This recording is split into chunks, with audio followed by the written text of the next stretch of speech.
Hello dears, എല്ലാവർക്കും പുതിയൊരു വീഡിയോയിലേക്ക് സ്വാഗതം. നമുക്ക് നേരെ വീഡിയോയിലേക്ക് പോകാം. ഇപ്പോൾ മഴക്കാലമൊക്കെ തുടങ്ങിക്കഴിഞ്ഞു. അതുകൊണ്ട് നമ്മൾ മുറ്റത്തൂടെയും പറമ്പിലൂടെയൊക്കെ കുറേ സമയം വെള്ളത്തിലൂടെയൊക്കെ നടന്നു കഴിഞ്ഞാൽ ഇതേപോലെ കാലിനൊക്കെ വ്രണം പിടിച്ച പോലെയൊക്കെ വരാറുണ്ട്. ഇതിന് വളംകടി എന്ന് പറയും. ഭയങ്കര ഇറിറ്റേഷനാണ്. തൊലിയൊക്കെ പോയി കഴിഞ്ഞാൽ വേദനയും ചൊറിച്ചിലും ഒക്കെ ഉണ്ടാവും. അപ്പം ഇതൊരു ദിവസം കൊണ്ട് പോക്കാൻ വേണ്ടിയിട്ടുള്ള ഒരു അടിപൊളി ടിപ്പൊക്കെ ഉൾക്കൊള്ളിച്ചിട്ടുള്ള ഒരു വീഡിയോ ആണ് കേട്ടോ ഇന്ന് ഞാൻ ഷെയർ ചെയ്യുന്നത്. അപ്പോൾ എല്ലാവരും വീഡിയോ ഒന്ന് കണ്ടു നോക്കുക. ഇഷ്ടമായിട്ടുണ്ടെങ്കിൽ വീഡിയോ തീർച്ചയായിട്ടും ലൈക്ക് ചെയ്യാൻ വേണ്ടി മറക്കരുത്. നമുക്ക് നേരെ വീഡിയോയിലേക്ക് പോവാം. അപ്പോൾ നമുക്ക് ആദ്യത്തെ ടിപ്പിലേക്ക് പോകാം. അതിന് വേണ്ടിയിട്ട് ഞാനിവിടെ ഒരു കാപ്പിപ്പൊടീൻ്റെ പാക്കറ്റാണ് എടുത്തിട്ടുള്ളത്. ബ്രൂ കോഫിൻ്റെ 2 രൂപേൻ്റെ പാക്കറ്റ് കിട്ടും. അതായാലും മതിയാവും കേട്ടോ. അല്ലെങ്കിൽ വീട്ടിൽ കാപ്പിപ്പൊടി ഉണ്ടെങ്കിൽ അത് കുറച്ചൊരു ടിഷ്യൂ പേപ്പറിൻ്റെ അകത്തേക്ക് എടുത്താലും മതി. ഞാനിപ്പോൾ ഈ ഒരു കാപ്പിപ്പൊടീൻ്റെ പാക്കറ്റിൻ്റെ അകത്തുള്ള മുഴുവൻ കാപ്പിപ്പൊടിയും താഴത്തേക്കായിട്ടൊന്ന് തട്ടിയിട്ട് കൊടുക്കുന്നുണ്ട്. അതിനുശേഷം അതിൻ്റെ മുകൾ ഭാഗത്തായിട്ട് നിറയെ ഒരു സൂചി വെച്ചിട്ട് ഓൾസ് വെച്ച് കൊടുക്കുന്നുണ്ട്. എന്നിട്ട് ഇതെന്തെങ്കിലും ഒരു ചെറിയൊരു പാത്രത്തിൻ്റെ അകത്തേക്ക് ആക്കിയിട്ട് വെച്ച് കൊടുക്കണം കേട്ടോ. ഇതേപോലെ ഓൾസ് വെച്ച ശേഷം എന്തെങ്കിലും ഒരു കുഞ്ഞു പാത്രത്തിൻ്റെ അകത്തേക്ക് ഇതേപോലെ ഒന്ന് വെച്ച് കൊടുക്കുക. അതിനുശേഷം ഇത് നമ്മളെ ഫ്രിഡ്ജിലേക്ക് കൊണ്ടുവച്ചാൽ മതി. ഫ്രിഡ്ജിൻ്റെ അകത്ത് നമ്മൾ ഇറച്ചിയും മീനും അതും ഇതൊക്കെ വെച്ചിട്ടൊരു ബാഡ് സ്മെല്ലൊക്കെ ഉണ്ടാവുമല്ലോ. നമ്മൾ എത്ര വൃത്തിയാക്കി വെക്കുന്ന ഫ്രിഡ്ജായാലും ഒരു 2 ആഴ്ചയൊക്കെ കഴിയുമ്പോഴേക്കും അതിൻ്റെ അകത്തുനിന്ന് ഒരു സ്മെല്ലൊക്കെ വരാൻ തുടങ്ങും. ഈ ഒരു സ്മെല്ലൊക്കെ നന്നായിട്ട് അബ്സോർവ് ചെയ്തെടുക്കാനുള്ള കഴിവ് ഈ ഒരു കാപ്പിപ്പൊടിക്കുണ്ട്. ഫ്രിഡ്ജിൻ്റെ അകത്തുള്ള എല്ലാ തരത്തിലുള്ള ബാഡ് സ്മെല്ലും മാറിക്കിട്ടാൻ വേണ്ടിയിട്ട് ഇത് സഹായിക്കുന്നതാണ്. അടുത്തൊരു ടിപ്പിലേക്ക് പോകാം. അതിന് വേണ്ടിയിട്ട് ഞാനിത് അവിടെ കുറച്ച് അലൂമിനിയം ഫോയിൽ പേപ്പർ ഒന്ന് കീറിയിട്ട് എടുക്കുന്നുണ്ട്. അലൂമിനിയം ഫോയിൽ പേപ്പറൊക്കെ എന്തിനെങ്കിലുമൊക്കെ ഉപയോഗിക്കുന്നവരാണെങ്കിൽ ഇതേപോലെ റോളായിട്ടാണല്ലോ നമ്മൾ വാങ്ങിക്കുമ്പോൾ കിട്ടുന്ന ഈ ഒരു പാക്കറ്റ് കളയാതെ നമ്മൾ ഉപയോഗം കഴിഞ്ഞിട്ട് ഈ ഒരു പാക്കറ്റിൻ്റെ അകത്തേക്ക് ഇട്ട് വെക്കുകയാണെങ്കിൽ ഈ ഒരു ഫോയിൽ പേപ്പർ കേടാവാതെയൊക്കെ നമുക്ക് ഒത്തിരി കാലം ഉപയോഗിക്കാൻ വേണ്ടിയിട്ട് പറ്റും കേട്ടോ. ഈ ഒരു പെട്ടിയൊക്കെ പോയി നമ്മൾ പുറത്ത് എവിടെയെങ്കിലും അത് വെക്കുന്ന വെച്ചാൽ ഇതൊരു ഉരുകിപ്പോയ പോലെ തമ്മാമിൽ പറ്റി പിടിച്ച് കിടക്കും. പിന്നെ നമുക്കത് ഉപയോഗിക്കാൻ വേണ്ടിയിട്ട് പറ്റില്ല. ഇങ്ങനെ ഇതേപോലെ ഉപയോഗമൊക്കെ കഴിഞ്ഞിട്ട് ഈ ഒരു ഇതിൻ്റെ അകത്ത് തന്നെ ഇട്ട് സൂക്ഷിക്കുകയാണെങ്കിൽ നമുക്ക് ഒരുപാട് കാലം അത് ഉപയോഗിക്കാൻ വേണ്ടിയിട്ട് പറ്റുമേ.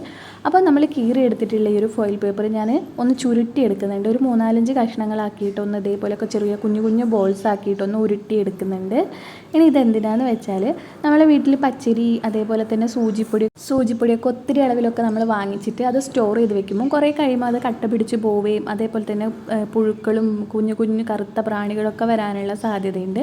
അപ്പോൾ ഇങ്ങനത്തെ ഒരു അലൂമിനിയം ഫോയിൽ പേപ്പർ ഇതേപോലെ 2-3 എടുത്തിട്ട് ഇതേപോലെ ഒന്ന് ചുരുട്ടി ഇട്ട് കൊടുക്കുകയാണെങ്കിൽ പുഴുവോ അല്ലെങ്കിൽ കുഞ്ഞു പ്രാണികളോ അല്ലെങ്കിൽ ഇത് കട്ട പിടിച്ച് പോവോ ഒന്നുമില്ല കേട്ടോ. ഒരിക്കലെങ്കിലും ഒന്ന് ട്രൈ ചെയ്ത് നോക്കുക. ഇനി അടുത്തൊരു ടിപ്പിലേക്ക് പോവാം. നമ്മൾ പഴമൊക്കെ വാങ്ങിക്കുമ്പം 2-3 ദിവസമൊക്കെ കഴിയുമ്പോഴേക്കും അതിൻ്റെ ഒരു തൊലിയൊക്കെ കറുത്ത് പോകുന്നവരായിട്ട് കാണാം. അപ്പോൾ അങ്ങനത്തെ ഒരു അലൂമിനിയം ഫോയിൽ പേപ്പറിൻ്റെ ഒരു കുഞ്ഞു കഷ്ണം എടുത്തിട്ട് അതിൻ്റെ ഈ ഒരു തണ്ടിൻ്റെ ഭാഗത്തായിട്ട് ഒന്ന് ചുരുട്ടി വെച്ച് കൊടുക്കുകയാണെങ്കിൽ പഴം തൊലി കളയാതെയൊക്കെ നമുക്ക് ഒത്തിരി ദിവസമൊക്കെ കിട്ടും കേട്ടോ. അപ്പോൾ ഇത് ഞാൻ മുമ്പൊരു വീഡിയോയിലും പറഞ്ഞിട്ടുണ്ട്. അപ്പോൾ അത് കാണാത്തവരുണ്ടെങ്കിൽ അവർക്ക് ഉപകാരമായിക്കോട്ടെ. ഇതേപോലെ ഒന്ന് ചുരുട്ടിയിട്ട് വെച്ച് കൊടുത്താൽ മതി. ഇനി അടുത്തൊരു ടിപ്പിലേക്ക് പോവാം. നമുക്ക് കൈയൊക്കെ എവിടെയെങ്കിലുമൊക്കെ മടക്കി കുത്തിപ്പോയാലോ അല്ലെങ്കിൽ എവിടെയെങ്കിലും എന്തെങ്കിലും തരത്തിലുള്ള വേദനയൊക്കെയുള്ള ഭാഗത്തായിട്ട് ഈ ഒരു ഫോയിൽ പേപ്പർ എടുത്തിട്ടൊന്ന് ചുരുട്ടി വെച്ച് ഇട്ട് കൊടുക്കുകയാണെങ്കിൽ ഒറ്റ രാത്രി കൊണ്ട് തന്നെ നമുക്ക് ഉണ്ടാകുന്ന ഈ ഒരു വേദന മാറിക്കിട്ടും കേട്ടോ. രാത്രി നമ്മൾ ഉറങ്ങാൻ പോകുമ്പോൾ ഇതേപോലെ വിരലിനോ എവിടെയാണോ ഉള്ളത് അവിടെ ഇങ്ങനെ ചുരുട്ടിയിട്ട് ഒന്നിങ്ങനെ കവർ ചെയ്ത് കൊടുക്കുക. അപ്പോൾ രാവിലെ ആകുമ്പോഴത്തേക്കിനും നമുക്ക് ഈ ഒരു വേദനയൊക്കെ നല്ല രീതിക്ക് തന്നെ മാറിക്കിട്ടുന്നതാണ്. ഇനി അടുത്തൊരു ടിപ്പിലേക്ക് പോവാം. അതിന് വേണ്ടിയിട്ട് ഞാനിത് അവിടെ കുറച്ച് വെളുത്തുള്ളിയാണ് എടുത്തിട്ടുള്ളത്.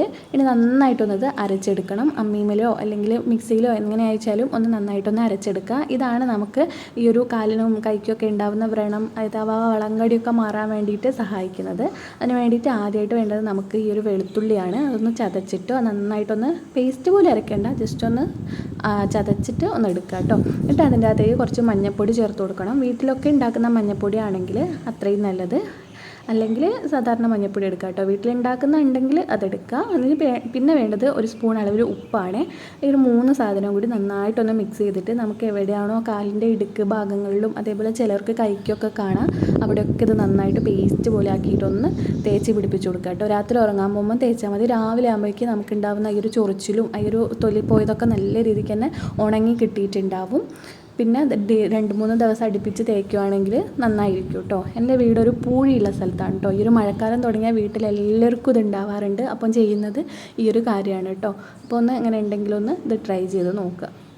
അടുത്തൊരു ടിപ്പിലേക്ക് പോവാം. അതിന് വേണ്ടിയിട്ട് ഞാനിതവിടെ കുറച്ച് വെളുത്തുള്ളിയാണ് എടുത്തിട്ടുള്ളത്. വെളുത്തുള്ളി ഒന്ന് ഞാൻ അതിൻ്റെ ഒരു വളഞ്ഞെടുക്കുന്ന ഭാഗം ഒന്ന് കട്ട് ചെയ്ത് കൊടുക്കുന്നുണ്ട്. മുഴുവനായിട്ടും കട്ട് ചെയ്യാതെ ജസ്റ്റ് ഒരു കീറലിട്ട് കൊടുക്കുന്നുണ്ട്. ഈ ഒരു കീറലിട്ട് കൊടുത്ത ഭാഗത്തായിട്ട് കുറച്ച് കാപ്പിപ്പൊടി ഒന്ന് എടുത്തിട്ട് ഫില്ല് ചെയ്ത് കൊടുക്കുന്നുണ്ട് കേട്ടോ. ഒരു 3-4 വെളുത്തുള്ളി എടുത്തിട്ടുണ്ട്. വലിയ അല്ലി വെളുത്തുള്ളി ആണെങ്കിൽ അതെടുക്കുക. ഇതിപ്പോൾ ചെറിയ അല്ലി വെളുത്തുള്ളിയാണ്. വലിയ അല്ലി ആകുമ്പോൾ നമുക്ക് ഈ ഒരു കീറി എടുക്കാൻ കുറച്ച് കൂടെ എളുപ്പമായിരിക്കും. അതിനുശേഷം ഈ ഒരു ഭാഗത്തൊക്കെ ആയിട്ട് ഈ ഒരു കാപ്പിപ്പൊടി ഒന്ന് ഫില്ല് ചെയ്ത് കൊടുക്കുക കേട്ടോ. ഇത് നമുക്ക് നേരെ നമ്മളെ കോനായിൻ്റെ ഏതെങ്കിലും സൈഡിലും അതേപോലെ തന്നെ ജനലിൻ്റെ അടുത്തൊക്കെ വെക്കുകയാണെങ്കിൽ സന്ധ്യാസമയത്ത് ഉണ്ടാകുന്ന കൊതുകിൻ്റെ ശല്യം അതേപോലെ തന്നെ പല്ലീൻ്റെ ശല്യമൊക്കെ പൂർണ്ണമായിട്ടും ഒഴിവാക്കാൻ പറ്റുന്നതാണ് കേട്ടോ. ഈ ഒരു വെളുത്തുള്ളീൻ്റെ സ്മെല്ലും അതേപോലെ കാപ്പിപ്പൊടീൻ്റെ സ്മെല്ലും കൂടി ചേരുമ്പോൾ ഭയങ്കര ഒരു കുത്തുന്ന മണമായിരിക്കും. ഈ ഒരു സ്മെല്ല് കാരണം തന്നെ പല്ലിയും അതേപോലെ നമ്മുടെ ഈ ഒരു കൊതുകിൻ്റെ ശല്യമൊക്കെ നമുക്ക് നിയന്ത്രിക്കാൻ വേണ്ടിയിട്ട് പറ്റും. ഇത് നമ്മൾ എവിടെയെങ്കിലുമൊക്കെ ഇങ്ങനെ വെച്ചെടുത്താൽ മതി. ഇത് പിന്നെ കുറച്ച് കഴിയുമ്പോൾ ഈ ഒരു വെളുത്തുള്ളി ഉണങ്ങുമ്പോൾ ഈ ഒരു സ്മെല്ല് കൂടിക്കൂടി വരുന്നതായിരിക്കും കേട്ടോ. അടുത്തൊരു ടിപ്പിലേക്ക് പോവാം. അതിന് വേണ്ടിയിട്ട് ഞാനത് ഒരു ചിരട്ടയിലേക്ക് കുറച്ച് ചകിരിയാണ് എടുത്തിട്ടുള്ളത്. ഈ ഒരു ചകിരീൻ്റെ അകത്തേക്ക് കുറച്ച് കാപ്പിപ്പൊടി ഇട്ട് കൊടുക്കുന്നുണ്ട്.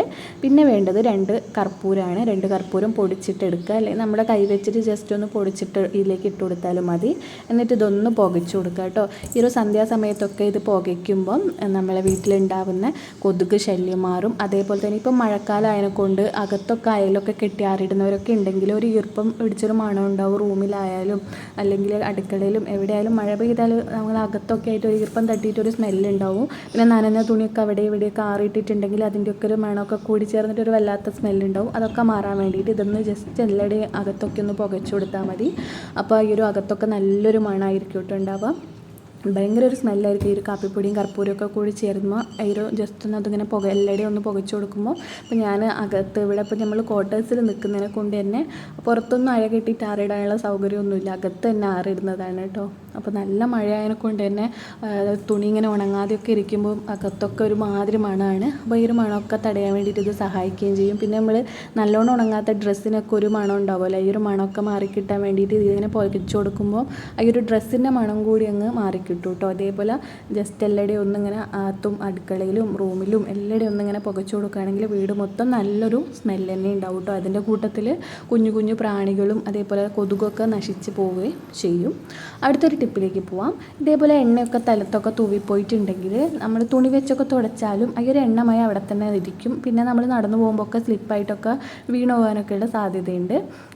അപ്പം ഈ ഒരു എണ്ണ മറിഞ്ഞ സ്ഥലം നന്നായിട്ടൊന്ന് തുടച്ചെടുക്കുക. ഒരു ടിഷ്യൂ പേപ്പർ വെച്ചിട്ടോ അല്ലെങ്കിൽ തുണി വെച്ചിട്ടോ നല്ല രീതിക്കൊന്ന് തുടച്ചെടുക്കുക. അതിനുശേഷം എക്സ്പയറി ഡേറ്റ് കഴിഞ്ഞിട്ടുള്ള പൗഡർ ഉണ്ടെങ്കിൽ ആ ഒരു എണ്ണ തൂവിയ സ്ഥലത്ത് ഇട്ട് കൊടുക്കുക. ഇപ്പോൾ പൗഡർ ഇല്ല എങ്കിൽ ഇച്ചിരി ആട്ടപ്പൊടിയോ അല്ലെങ്കിൽ നമ്മുടെ മൈദപ്പൊടിയോ ഒന്ന് ജസ്റ്റ് ഒന്ന് കുറച്ച് മതി, അതൊന്ന് വിതറി കൊടുത്തിട്ട് നമ്മളെ കൈ വെച്ചിട്ടൊന്ന് സ്പ്രെഡാക്കി കൊടുക്കുക. എന്നിട്ടൊരു തുണി വെച്ച് തുടച്ചാൽ മതി. ആ ഒരു എണ്ണ മറിഞ്ഞ സ്ഥലത്ത് ആ ഒരു എണ്ണ മറിഞ്ഞ എണ്ണമയോ ഒന്നും തന്നെ ഉണ്ടാവില്ല, സ്ലിപ്പായി പോവുകയില്ല. ആ ഒരു എണ്ണമയം അവിടെ ഒട്ടും തന്നെ ഉണ്ടാവില്ല കേട്ടോ. ഇങ്ങനെ ചെയ്ത് നോക്കിയാൽ മതി എണ്ണയൊക്കെ തൂവിപ്പോയിട്ടുണ്ടെങ്കിൽ. അപ്പോൾ ഇന്നത്തെ വീഡിയോ ഇത്രയേ ഉള്ളൂ. എല്ലാവർക്കും വീഡിയോ ഇഷ്ടമായി എന്ന് വിചാരിക്കുന്നു. ഇഷ്ടമായിട്ടുണ്ടെങ്കിൽ തീർച്ചയായിട്ടും ലൈക്ക് ചെയ്യാൻ വേണ്ടി മറക്കല്ലേ. പുതിയൊരു വീഡിയോ ആയിട്ട് വരുന്നവരെ താങ്ക് യു.